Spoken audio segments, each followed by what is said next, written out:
Guys, welcome to another video for anatomy and physiology. We're continuing our muscle contraction video, and we're taking a very close look at what exactly happens, what are the steps for a muscle contraction. And we're at the second stage here. We're at excitation contraction coupling.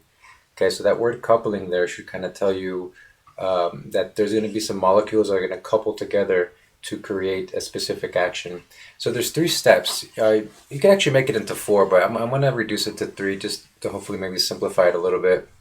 The first step is wave of action potentials propagating down the T-tubules, okay? And then the voltage-gated channels opening for calcium ions to enter the muscle fibers. And as a result of calcium being present in the muscle fibers, troponin and tropomyosin complex change shape. So what exactly does that mean and why does that need to happen? We'll get into that as we continue in the video. Thin fibers. So one of the things that I want to talk about before we jump in is I want to essentially look at the components kind of running parallel to each other. And what causes a contraction is that one will grab onto the other and then pull it in closer, shortening its length, contracting it, making it smaller. And wrapped around these actin fibers are tropomyosin. And this is a protein complex that, just like any complex, anything that's complex, anything that has a lot of moving parts, you need something to activate it and to get it going, to get from, for example, a car. You can't get the car moving until you turn on the ignition. And then, once that ignition starts, it starts a series of reactions that will then allow you to put the car in drive and move. So likewise, we're talking about a series of reactions that are continuing from our first video of excitation, okay? So again, tropomyosin is a protein that is wrapped around our actin fibers, and attached to tropomyosin are troponin proteins, okay? These play a very vital role, and these are dependent on calcium ions. Okay, so we have actin, tropomyosin, troponin, and then calcium ions, and we'll see how all these things come into play in a second. So if I were to remove the tropomyosin, if I were to kind of shift it over, it would actually reveal something underneath, what's called an active site, which is signified by those little red dots, if you will, on our tropomyosin. And these active sites are the sites where the myosin will come in contact with the tropomyosin and actually cause the contraction. Okay, so those are active sites. And then again, our myosin fibers, these are our myosin heads.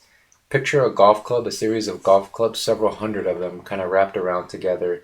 And those golf clubs, the head of the golf club is the part that actually comes into contact with the active site on the tropomyosin and then allowing it to contract. How that happens exactly, we'll get to that in a minute.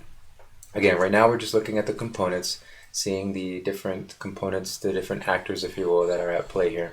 And then, of course, we have ATP, adenosine triphosphate, and adenosine diphosphate. This one actually won't come into play so much until we actually talk about contraction yet. So we'll kind of table this one for the time being. All right, so let's actually get into the second phase, this excitation contraction coupling. Okay, so what is the actual coupling of this? What are we actually talking about when we're talking about this? So recall from the previous section, the excitation, that we left off with the action potential propagating down the sarcolemma, right? And it's going down the T-tubule. So now we're actually getting into the muscle fiber, close to the muscle fiber anyways. And that T-tubule, that action potential, that action potential, remember, is the charge of that T-tubule is changing to a more positive, right? If you remember from the previous video, from a negative 90 millivolts to a positive 75. So that change in voltage, that action potential, actually opens up other voltage-gated ions, channels, that it initiates those channels to open up and then allow calcium to go into the actual muscle fiber, okay? So the T-tubule, the action potential travels down the T-tubule, initiating voltage channels, allowing calcium into the muscle fiber. And now we're going to take a closer look at that muscle fiber. So you see the dark red line? That's the myosin.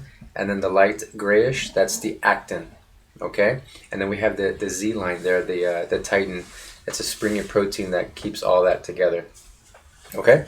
All right, so now we're going to get to the actual coupling of this process. So we're in the muscle fiber now. So it gets flooded with calcium ions, right? So here we have our calcium ions that are coming in. And these calcium ions will attach themselves to the troponin. And when they attach themselves, they couple themselves to the troponin. And when they couple to the troponin causes a shift, a change in shape of the tropomyosin.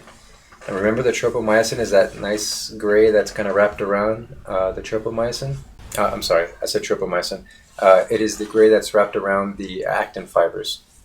So again, calcium attaches itself to the troponin, which is attached to the tropomyosin, and then we're going to have a change in shape. And when it changes shape, it reveals the active sites. And now the myosin heads are able to get ready to couple with that and actually contract, pull it in. So at this point, we actually come to the end of what excitation contraction coupling is. Again, it is essentially the 3 steps of the action potential traveling down T tubules, okay, and that change in voltage opens up the channels for calcium, okay, and then that calcium attaches itself to troponin, moving over tropomyosin, revealing the active sites and preparing the muscle for contraction. And that is actually where we will pick up on the next video, is what is actually happening during contraction of a muscle, again, the shortening of the muscle. Okay guys, thanks for watching and good luck in your study.